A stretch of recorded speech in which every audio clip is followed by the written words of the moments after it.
more these days. Now, the latest voice to get swatted by Twitter is Jon Schweppe, the policy director at American Principles Project, over an absolutely appalling tweet, and I'm being sarcastic here. So what was his offense? According to the Twitter world, Jon actually had the audacity to ask governors to support legislation banning the chemical castration of children. Can you believe that?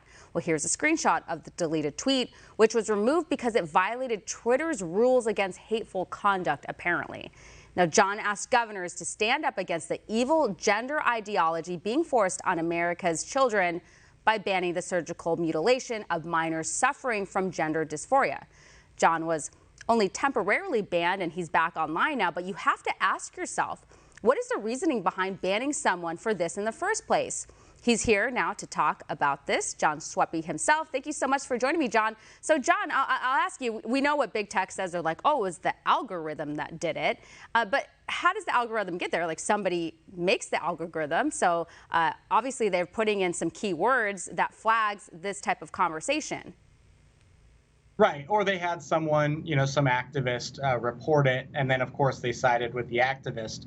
I will tell you, I appealed this. I asked them, straight up, I'm not advocating for violence.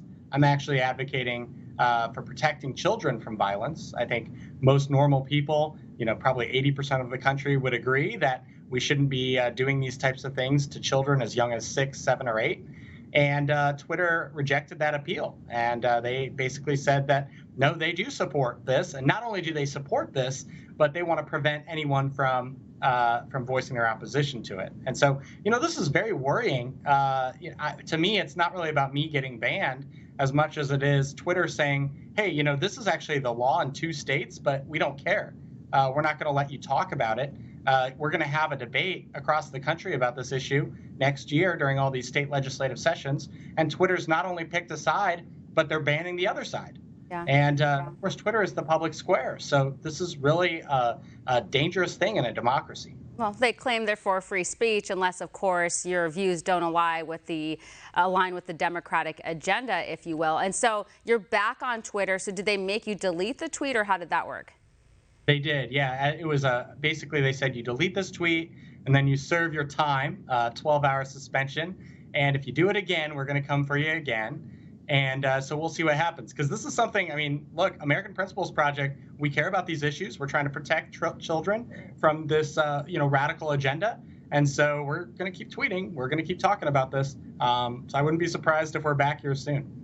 And, we're talking about children, and, there can be a whole debate on these surgeries and everything else. But to have young kids doing this, at least wait till they're 18. Let them be adults and make those decisions. Right. I don't think people really understand what we're talking about sometimes. This is what their ideology says is we should be putting young children on puberty blockers that are permanently damaging. It prevents the kids from growing properly, and then it can also sterilize them long term. And then we have cross-sex hormones that they're giving to kids as young as 11, 12, 13, and these kids are growing characteristics of the opposite sex. This is really dangerous stuff. And again, we know kids grow out of things. Kids can't even consent to sex. And yet we're doing this to their bodies at incredibly young ages. And so I think we have to draw a line in the sand here as a country and say, no, you can't do this. When you're 18, maybe there's a debate to be had there. But certainly the American people do not support this happening to children. And so our goal is to try to pass as many of these bills as we can in the states. Yeah, absolutely. And we need to keep talking about it. And, obviously that is becoming more difficult as big tech continues to censor our conversations. And yeah, we're told we can go other places, but, we shouldn't have to go other places. We should be able to talk freely and speak our minds, because this is America. Now, on the topic, in California, one of the schools allegedly coached a 12-year-old into trans identity behind the parents' back.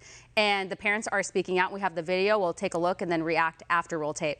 You changed her personal documentation, her gender, her name, her email. I authorized an AKA added to her attendance because I wanted to be supportive. But guess what? She's allergic to bees. Her medical record says a birth name, and you changed it. Who administers that now? Not everything, not me. You guys did this on your own accountability, and you've gone too far.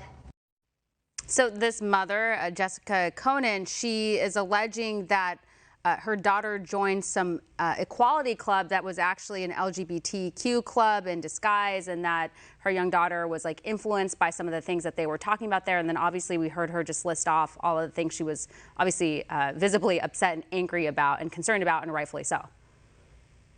Yeah, I think this is every parent's biggest fear. And, we're seeing it come out right now. We understand that how gender dysphoria works. There's this, clinical name for it called rapid onset gender dysphoria, where it's really a social contagion. And of course, this is happening. And when you have authority figures, teachers, not only endorsing it, but then also concealing it from the parents, this is monstrous stuff. And I think this is where consequences absolutely need to take place, not only for those teachers, but also for the school districts.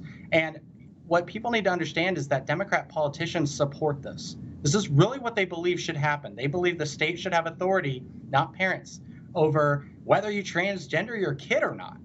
And I think we really need to start having this conversation. It's icky. I understand people don't want to talk about it. I understand it's sexier to talk about inflation or, any of these other issues. But this is existential, and if we don't address this and stop it, we're going to wake up one day in a brave new world, right here in the United States. That's what's happening. And this was at the Spreckles Union School District in California. And you just think of like the pandemic in general. I think it's been really revealing and eye-opening for parents, because as they became more involved in their education and seeing what was going on in schools, they were learning like, I don't like what's going on here. I didn't know this was happening. And you do see a spike in homeschooling. So that's happening. But it shouldn't be that way. We pay our tax dollars, and we want kids to be in school and mingle with other students and everything else. So we definitely need to reverse this track. And during the Trump administration, they had talked about it. And you just see a lot of these school districts going like pedal to the metal here because of the Biden administration. They know that their efforts are being supported. So, well, we're going to leave it here. We're totally out of time. Thank you so much. Hey, thank you so much for having me.